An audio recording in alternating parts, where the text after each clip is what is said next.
And we move to Dr. Colin Perry and a rare cause of severe hypertension in a young woman. Colin. Thanks. Thank you very much, and for the opportunity to present to you this afternoon. So I'll tell you about a rare case of severe hypertension in a young lady. This young lady, a 20-year-old, who presented in June of 2012 for a routine foot operation. And you can imagine the surprise and delight of the anaesthetist when her blood pressure was recorded at 240/110, and she had bilateral papilledema. So as a result, she was sent straight round to medical receiving and admitted as an emergency, where she appeared very well, although the hypertension was again demonstrated, and her only complaint at that stage was of blurred vision.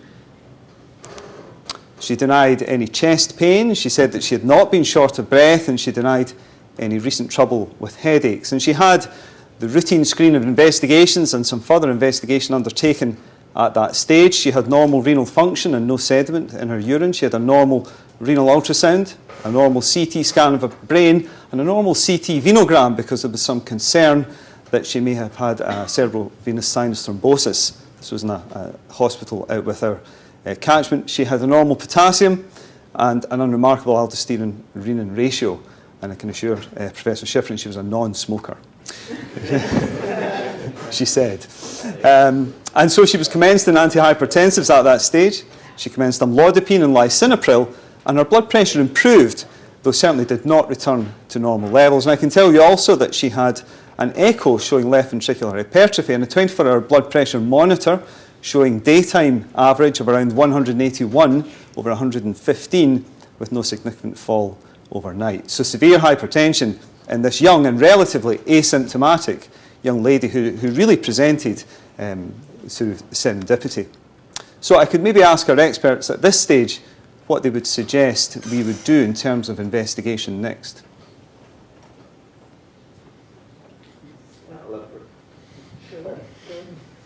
Well, I think that young person, you have to think secondary hypertension. And of course, with very severe elevated blood pressure, I would have liked to know whether she's very pale, whether she presents, well, she has headaches, so she has another element which is suggestive of... She denied recent headaches. That's important. Sorry. Okay, Yes. so Yeah. she denies recent headaches, so that's an element that is lacking. Recent headaches. Instead of present. Yeah. Because together with tremor, and one would start to think evidently of pheochromocytoma in a young person. Yes, and that's why I think the history is very important at this stage, because she, to the casualty department and to the initial physician, said that she had not had any headaches recently. She was pale. So Yeah, and I think that that's important, because I always tell the medical students that if the patient has a flushed face, it is not pheochromocytoma. yeah, Pallor absolutely. is an almost inevitable element. Thank you. Colin, I mean, obviously I know the diagnosis here, so, but would there have been an argument that an MR angiogram of the renal vessels might still have been appropriate in a young girl with malignant phase hypertension? Because you can still have a fairly normal aldosterone-renin ratio in that circumstance. So although I know what tests we did and needed to be done here, but I just wondered if that maybe should have been No, considered. definitely. I think that's entirely justifiable. In a case like this, in a young lady like this, that would definitely be a strong part of your differential. Could I maybe ask you then which test you might do for your pheochromocytoma? Well, we usually measure urinary metanephrines. Okay. Yeah. That's what we do. If we have the patient in front of us, we may draw bloods for blood catecholamines as well. During a crisis, that's very useful as well. Yeah. But urinary metanephrines in a case like this would be sufficient, I think. Would anyone do plasma at this stage as a first off? There are many publications for 24 hours plasma metaphrines. Many publications, and that even, I think even a meta-analysis that confirms that it is a good test. Yeah, I think that's very reasonable. Undoubtedly a very sensitive test. I think in a case like this, if you're testing your hypothesis that this young lady has severe hypertension driven by a pheochromocytoma, the likelihood is that that would be evident on urinary metanephrines. And so really a more specific test almost than a sensitive test, I think, would be the correct approach here. This lady didn't have it, but when you've got episodic hypertension with a pheochromocytoma, that's when your plasma measurement can be absolutely definitive. I mean, if they're not elevated and the blood pressure's up, then they haven't got a pheo. Yeah, I think so. Although, again, I think that the secretion of metanephrines is probably less episodic. The catecholamine would be, but the metanephrine is a more stable product, and so should be elevated throughout the 24-hour period. So if she had elevated 24-hour urinary fractionated metanephrines, we have a free metanephrine assay undertaken by Fraser Davidson in Crosshouse, which shows really quite a high performance level in terms of sensitivity and specificity. So she had very elevated noradrenaline and urinary free normetanephrine, and normal adrenaline metanephrine, suggesting pheochromocytoma, but moving away perhaps from the adrenal medulla, given the lack of adrenaline and metanephrine. And so she had a request made for a CT scan of her chest, abdomen and pelvis, and she was referred to our clinic. Just going back to the history, simply because I have seen some of these patients, I would have inquired about family history, about thyroid surgery in the family. At this stage, she hasn't been to the specialist centre. So in fact, you're right. She does have headaches. And if you really push this, you do get a good story of headaches from this girl. Although I think she told the initial presenting physician that she hadn't. So you're absolutely right. Pheochromocytoma, 80% of patients will give a history of headache if asked properly. So you're right, she had a history of headaches. And in fact, a fairly good story of syncope with profound pallor. She didn't have a family history of pheochromocytoma, paraganglioma, or anything strongly suggestive of a syndromal presentation, though one paternal cousin with a history of cerebral hemorrhage, but no history of thyroid surgery and what have you. So yes, I think you're absolutely right. When you really pursue and probe into the history, you get a much stronger flavour of this being pheochromocytoma. So if you look at the CT scan of abdomen on this slide here, you can see this left-sided para-aortic mass just at the level of the renal vasculature, and in addition some disease also on the right. And you can't see here, but she also had evidence of metastatic disease in her thoracolumbar spine and in her fifth rib. So metastatic pheochromocytoma at a very young age. This is her striking MIBG scan, and you can see the degree of uptake both in the abdomen, in the chest and in bone. So widespread metastatic disease.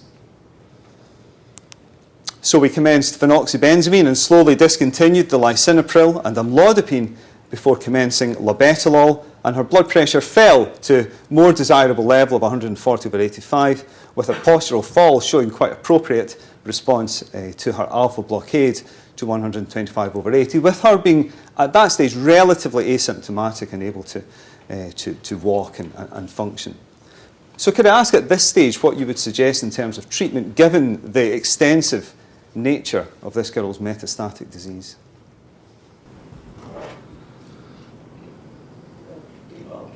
Yeah. Would anyone not operate, or do you think the right thing to do is to debulk as much as we can?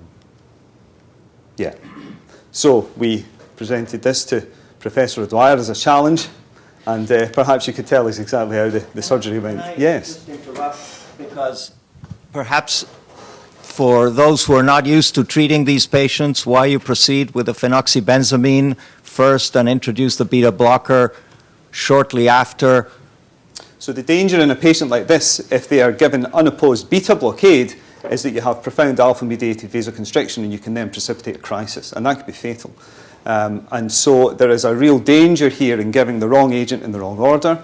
The options would be phenoxybenzamine and doxazosin, but phenoxybenzamine is long-acting, is non-competitive, and is really only displaced, I suppose, once the receptor has been internalised.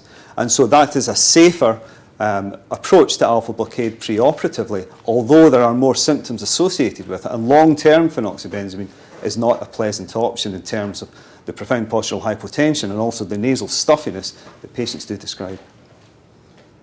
You may not need beta blocker given that this patient's not secreting adrenaline. Absolutely. And I think that's right. I think you do see that often these patients don't have the profound tachycardia. And I think the labetalol is interesting as well, because labetalol, whilst we see it as a combined alpha and beta blocker, is predominantly a beta blocker with really only modest alpha blockade. And some of these patients go to theatre without beta blockade.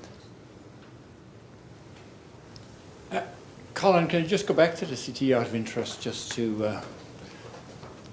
I mean, we did a laparoscopic... sorry, are we off? Oh, yes.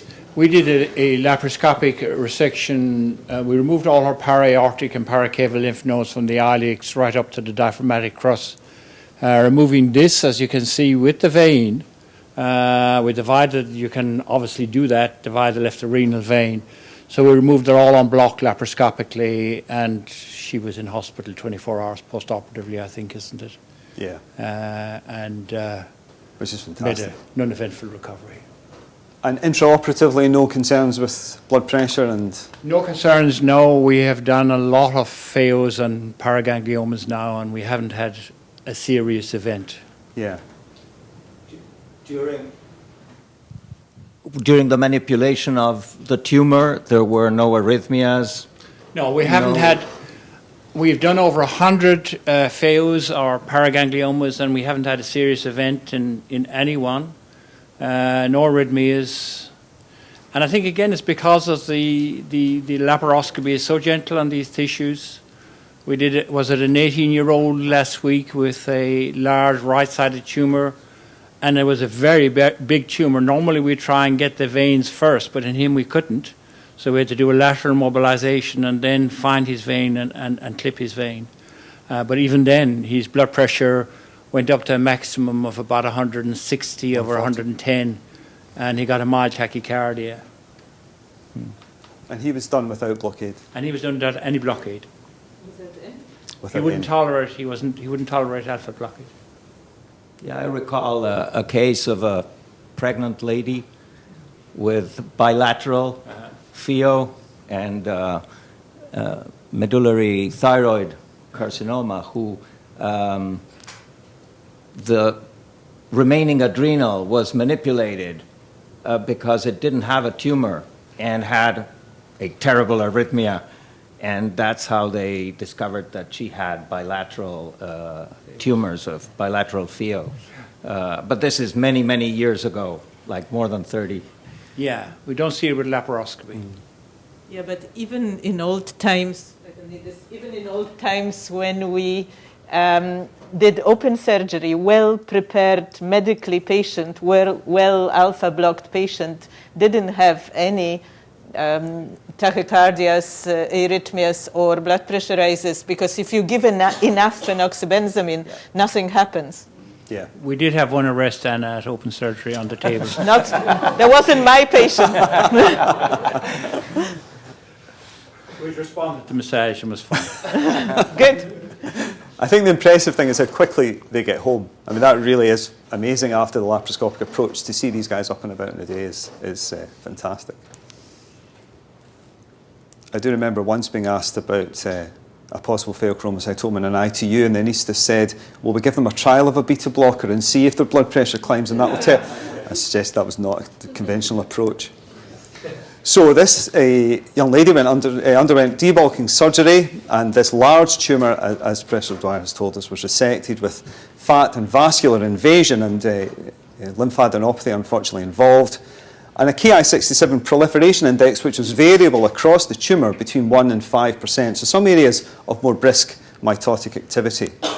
And you can see the pathology here on the left of the paraganglioma, the Zell-Ballen football-like configuration of the cells, these large cells with lots of vesicles in it, large nucleus, and on the right you can see the metastases in the lymph node, where you have a germinal centre just at the bottom of the lymph node, this rounded structure, and then towards the top, just below the capsule, you can see the invasion of the paraganglioma. And this immunohistochemistry demonstrates that very strong staining with chromogranin, and with S100 you can see this sustentacular framework of the tumour, very much in keeping with paraganglioma. So at this stage we have removed this young lady's abdominal element of her tumour. She has better control of her symptoms, but she has widespread metastatic disease, and I'd be interested in what you feel we would be best to do next at that stage. MIBG treatment Yeah, with 131 iodine MIBG. yeah. Radiotherapy. She's avid, and so we have a nice treatment option. Would anyone consider chemotherapy at this stage? Would anyone watch and wait? So MIBG. Okay, we can get back to that. But that, yes, I think that would be the conventional approach. And so these are the results from this young lady who has received 3 doses of therapeutic MIBG following her surgery over time.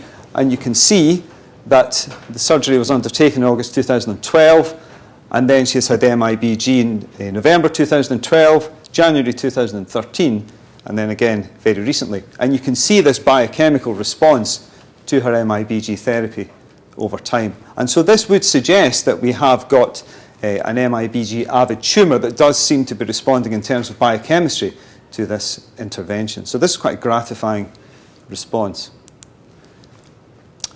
At this stage, the question arises, do we undertake genetic testing? And I think that conventionally there are the criteria where we would think about this in a family history, a young lady, multiple or bilateral tumours, but in particular, and as evidenced recently or as raised by this guideline published in JCNM just a few weeks ago, the presence of malignant disease and the presence of abdominal disease or a paraganglioma in this young lady. And that, I think, would undoubtedly support testing for a genetic predisposition, and in particular for a mutation in the SDHB gene. And sure enough, this young lady tested positive for a mutation in the SDHB gene, which we have found several cases of. We think there's a founder mutation in the west of Scotland, and this codes for the splice site of exon 1. And this is her family tree. So here is our proband here with her paraganglioma, and in fact her father and uncle are affected. They have the mutation.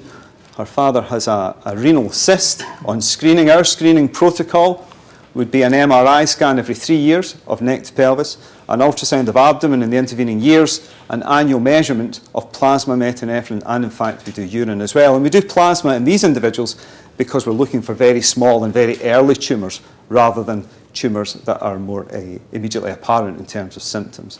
But thankfully they have no evidence of disease at this stage. The family history does contain this individual, as we spoke of earlier on, who had the history of cerebral hemorrhage, but we don't know whether this individual was affected or not. So the succinate dehydrogenase and paraganglioma syndromes we have learned more about in the last 10 years, and SDH, AB, C, and D encode subunits of the succinate dehydrogenase enzyme complex, which links the Krebs cycle to electron transport and is involved in converting succinate to fumarate. And so an abnormality or a defect in this results in the accumulation of succinate. And succinate accumulation appears to have a role in destabilizing this complex and promotes angiogenesis and hypoxia-inducible factor-mediated tumorigenesis. And it has been suggested that this mechanism occurs through this abnormality in SDHB. You can see that as a result there will be an accumulation of succinate, and this accumulation of succinate inactivates prolyl hydroxylase, whose role is to destabilize HIF1 alpha. And so HIF1 alpha will dimerize in the cell nucleus and then result in tumorigenesis. And so this is why this particular mechanism of pheochromocytoma generation appears to favor an angiogenic profile and a hypoxic phenotype. And we have these other SDH syndromes that have been described as well, autosomal dominant inheritance. And if you go down the SDHB column, you can see this younger age diagnosis compared to some of the other syndromes, and certainly younger compared to sporadic pheochromocytoma. And importantly, you see this high malignant rate in SDHB versus SDHD. We see the abdominal element far more than the head and neck, which is more prevalent in SDHD. And there is an association with renal cell carcinoma and possibly with GI stromal tumours. And we'll learn more and more about these paraganglioma syndromes as we see more of these individuals, and we screen more affected individuals in terms of the genetic mutation, and we learn about when they develop disease. So our young lady has had her third treatment with MIBG. She is now completing her university studies despite her extensive disease. Her blood pressure is well controlled now on doxazosin because of the side effect profile associated with phenoxybenzamine, and her symptoms at this stage are very limited. So very briefly, as you know, pheochromocytoma and paraganglioma arise either in the adrenal medulla from catecholamine-producing chromaffin cells or in the extra-adrenal sympathetic and parasympathetic tissue.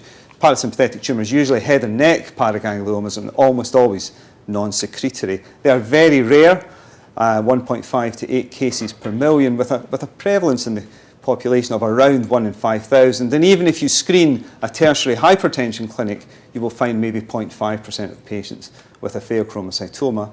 And we think about 5% of individuals who present with an adrenal incidentaloma may have a pheo. And the rule of 10% now seems inaccurate, so the medical student teaching of 10% bilateral, 10% genetic, 10% malignant, we learn more about, and that seems to be less applicable. So we think as many as 17% across the board may be malignant, but in these inherited syndromes, the paraganglioma syndromes, up to 30% may be malignant. And so it's very important that we identify this genetic predisposition. And the risk factors for malignancy appear to be SDHB mutation, the size of the tumour at presentation, and having an extra adrenal site. And our options are limited in terms of where to go next. We have therapeutic MIBG. Chemotherapy in terms of cyclophosphamide, vincristine and dacarbazine has been the standard offering, but again, that really only has data in terms of improving biochemical response and perhaps symptoms, but not survival. And there may be novel therapies on the way. The Vibrant study looks at vandetanib, which inhibits RET tyrosine kinase, and also VEGFR and EGFR, and so may have a role perhaps in the hypoxic angiogenic tumorigenesis that SDHB has, but that's early in our understanding. And the first MAP study, which may report slightly sooner, perhaps December 2019, looking at sunitinib, which may have some early favourable results in this group of individuals. And this is a very interesting paper, particularly in the context of this young lady that was published in JCNM last year, and looks at the 1-year progression-free survival of therapy-naive patients with malignant disease, and shows that there's a 46% progression-free survival at 1 year. So even patients like this young lady presenting with malignant metastatic disease, sometimes the pace of change is not as marked as you might think it may be, and they suggested that if progressive disease occurs, you usually have a sign of that fairly early in your monitoring, and generally seen within 6 months. And so they suggest that there may be a case for watchful waiting, perhaps after debulking and trying to remove the biochemical element of this in the management of these individuals. And what we don't know is truly the impact of therapeutic MIBG, because we don't have any randomised controlled trials to tell us whether there is an impact on survival. So this is a young lady with severe hypertension, presenting really with metastatic disease. There are an increasing number of genetic mutations identified. There are now 14 disease-causing mutations identified in relation to pheochromocytoma. Malignant disease is unusual, though again associated with these certain mutations. I think we don't know the optimal management, although in this girl I think we have shown that MIBG has been a useful approach. And I think understanding of the mechanisms of the underlying disease will improve our therapeutic options. Thank you.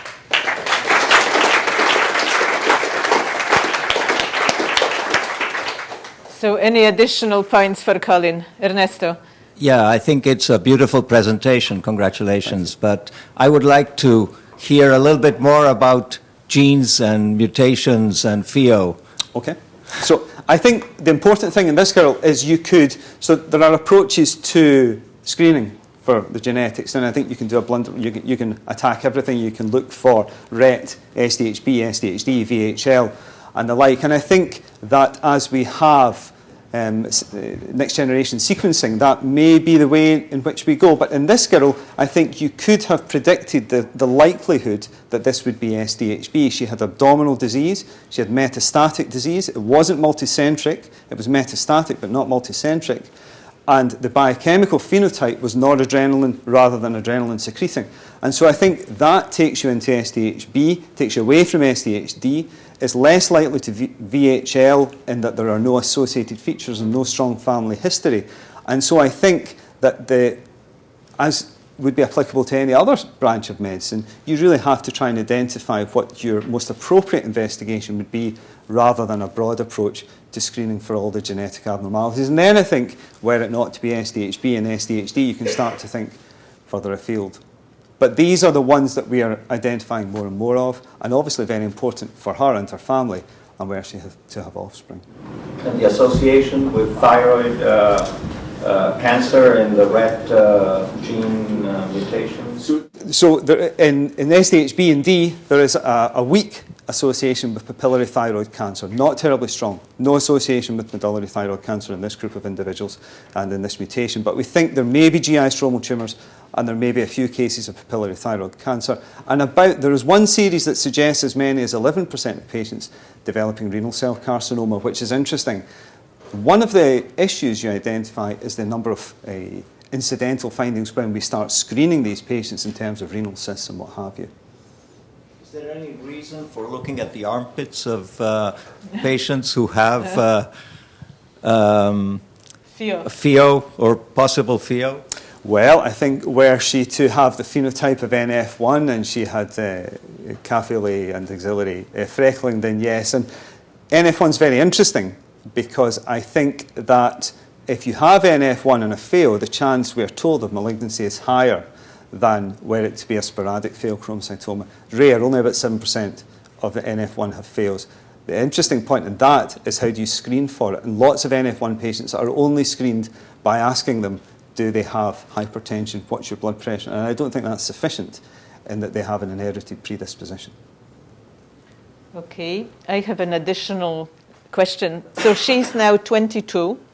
You've done the bulking, you've done the treatment. She is likely to come to your clinic in a year or two to ask you, doctor, should I become pregnant? What are you going to say? Well, she has had egg harvesting. She has actually been through because of her exposure to radiation. I think, however, that, well, I know what you would say. I think that there is a danger, and I think we would be concerned were she to plan a pregnancy. We have had at least one VHL patient whose disease accelerated, we think, in the context of pregnancy, and so I think there would be concerns about that, and there would have to be a discussion. Okay, and another related question. We had a patient with this mutation discovered during her first pregnancy, you probably remember, and this was new mutation, if I remember correctly. That must be very rare in this genetic presentation, is that correct? Yes, it is. Have you, in your looking through the literature, have you seen many new mutation in the D? In D, no. No, and we have fewer D than B. We only have, I think, 6 kindreds with SDHD. We have more with SDHB, and the large bulk of them, and in fact, that I think that the reason we're accumulating more experience here is because they have this founder mutation. Because sometimes when you cannot find family history, actually you find out that maybe the individual doesn't know, but they were adopted. Yeah. But it all gets really, really complicated then. But there are new mutations that shouldn't be forgotten. Any other points? Yeah. In older literature, we learned when you have syndromic and paragangliomas that there was a kind of association possible with hemangioblastomas from Hippolindo or neurofibromatosis. Are there still arguments today that there are such an association, or is that old literature, or should you consider it old literature? So I think there's no doubt that VHL could have. I've seen a similar presentation in a young man who had VHL and bilateral pheochromocytoma, and again a noradrenergic secretory phenotype in association with hemangioblastoma, renal cell carcinoma, the ocular manifestations as well. And so a full history, I think, is undoubtedly appropriate. And I think in someone like this, you can test for HDHB and then you can move to VHDL and others. So there's no question that there is the association there. Although often you will identify the family history if you ask and ask properly. And I think it's interesting in this case that history taking is actually very important in identifying the diagnosis. Okay, so on this positive and educational note, I think we've exhausted all the questions. Thank you, Colin. And let me ask Professor Rhian Touyz, the Director of the Institute of Cardiovascular Medical Sciences at the University of Glasgow, to give a vote of thanks. Rhian. Thank you, Anna. And I will speak here as the Deputy Editor of Hypertension. And really, on behalf of the journal and the editors, I want to thank our 3 fantastic clinicians for sharing with us today these very fascinating cases that you've presented. And I think we've all learned new mechanisms, new diagnostics, and new therapeutics. And I'm sure not only all of us in the audience will go home maybe perhaps rethinking some of this, but also hopefully the readers of our journal will learn from these very interesting cases as well. So I thank you so much. I also want to thank our associate editors who've come from far away to join us in Glasgow these 2 days. It's been nice to have you with us. And also, I think on behalf of all of us, to thank the American Heart Association and the editorial team, particularly Denise, for allowing us or giving us the facilities to actually do this very interesting presentation. And hopefully we will be able to, as I say, share it with our readership through the papers that are published. And also thanks to Y and our filming crew for this day. So thanks to everybody, and hopefully there'll be another one not too soon.